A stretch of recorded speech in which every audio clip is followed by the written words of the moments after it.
Hi ಎಲ್ರಿಗೂ, ಇದು Wednesday morning vlog. ಇವತ್ತು ಯುಗಂದು ಫಸ್ಟ್ ಡೇ ಸ್ಕೂಲ್ ಆಗಿರೋದ್ರಿಂದ ನಾನು ವಾಕೆಲ್ಲ ಹೋಗೋಕೆ ಹೋಗಿಲ್ಲ. ಬೇಗ ಬೇಗ ಟಿಫನ್ ಮಾಡ್ಕೊಂಡು ಕೆಲಸ ಎಲ್ಲ ಮುಗಿಸ್ಕೊಂಡು ರೆಡಿ ಆಗೋಣ.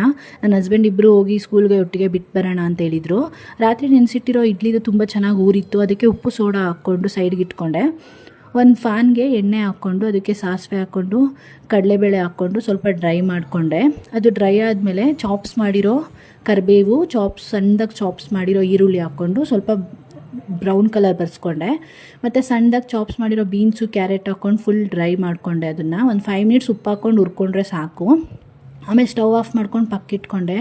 ಅದು ಆರಿದ್ಮೇಲೆ ಇಡ್ಲಿ ಹಿಟ್ಟಿಗೆ ಅದನ್ನು ಮಿಕ್ಸ್ ಮಾಡ್ಕೊಬೇಕು. ಚೆನ್ನಾಗಿ ಮಿಕ್ಸ್ ಮಾಡಿಕೊಂಡು ಮತ್ತು ಇಡ್ಲಿ ಪಾತ್ರೆ ತೊಗೊಂಡೆ, ನೀರು ಕಾಯಕ್ಕೆ ಇಟ್ಕೊಂಡೆ. ಪ್ಲೇಟ್ಸ್ಗೆಲ್ಲ ಎಣ್ಣೆ ಸವರ್ಕೊಂಡು ಹಿಟ್ಟು ಹಾಕ್ಕೊಂಡೆ. ನಾನು ತುಂಬ ಹಾಕೋಲ್ಲ, ಮುಕ್ಕಲು ಹಾಕ್ಕೊತೀನಿ, ಯಾಕಂದರೆ ಅದು ಊರುತ್ತೆ, ಇಡ್ಲಿ ದಪ್ಪ ಆಗುತ್ತೆ. ಆಮೇಲೆ ಇಡ್ಲಿ ಮುಚ್ಕೊಂಡು ಬೇಯಿಸ್ಕೊಂಡೆ. ತುಂಬ ಚೆನ್ನಾಗಿ ಬಂದಿತ್ತು. 15 ಮಿನಿಟ್ಸ್ ಬೇಯಿಸಿದ್ರೆ ಸಾಕು, ಸೂಪರಾಗಿ ಆಗುತ್ತೆ ಇಡ್ಲಿ. ಸಕ್ಕತ್ತಾಗಿ ಬಂದಿತ್ತು. ನನಗಂತೂ ತುಂಬ ಇಷ್ಟ, ನೀವು ಟ್ರೈ ಮಾಡಲೇಬೇಕು. ತುಂಬ ಸಾಫ್ಟಾಗಿ ಬಂದಿತ್ತು, ಸಕ್ಕತ್ತಾಗಿತ್ತು. ಟ್ರೈ ಮಾಡಿ ಹೇಗಿದೆ ಅಂತ ಕಮೆಂಟ್ ಮಾಡಿ. ನಿಮ್ಮ ಫೇವ್ರೇಟ್ ಸಾಂಬಾರು ಮತ್ತು ಚಟ್ನಿ ಜೊತೆ ತಿಂತಾಯಿದ್ರೆ ಸಕ್ಕತ್ತಾಗಿರುತ್ತೆ. ಅದು ವೆಜಿಟೇಬಲ್ಸ್ ಫ್ಲೇವರ್ ಸಿಗ್ತಾ ಇರುತ್ತಲ್ಲ, ಬಾಯಿಗೆ ಸಕ್ಕತ್ತಾಗಿರುತ್ತೆ. ಹೇಗಿದೆ ಅಂತ ಕಮೆಂಟ್ ಮಾಡೋದು ಮಾತ್ರ ಮರಿಬೇಡಿ. ಬಾಯ್, ನೆಕ್ಸ್ಟ್ ಲಾಗಲ್ಲಿ ಸಿಗ್ತೀನಿ. Thank you.